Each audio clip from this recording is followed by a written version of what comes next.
Bwana kuna ka story hapa katamu. Amazing, so amazing. Bwana Neema anakutana na Kelvin. Akamwambia leo mpenzi wangu nimefurahi kuwa na wewe. Kelvin naye akamwambia na mimi pia mpenzi wangu nafurahi kuwa na wewe. Yaani nikiwa na wewe najisikia kipekee duniani. Mwanamke ni wewe peke yako. Hakuna kama wewe kipenzi changu, roho yangu, dunia yangu. Neema. Basi Neema akasema asante darling. Na mimi kabisa Kelvin. Maisha yangu yote nimeweka mikononi mwako na kupenda. Natamani sote tuwe milele. Mara kimeseji kinaingia. Sasa kinaingia katika simu ya nani? Ya Kelvin. Neema kaifungua. Kuifungua bwana, sasa kukutana na ka message. Usisahau sijui nini mambo ya usiku. Unajua? Basi Kelvin akasema, "Kwa nini? Kwa nini Neema amekasirika ghafla?" Akachukua simu yake akaangalia.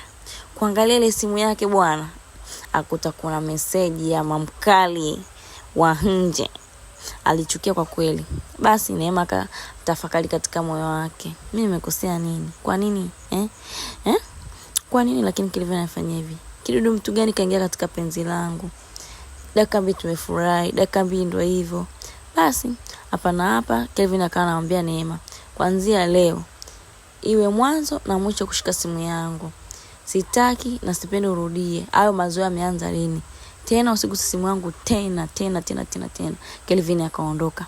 Alipoondoka Kelvin, Neema akakaa ndani peke yake chumbani akawa anatafakari.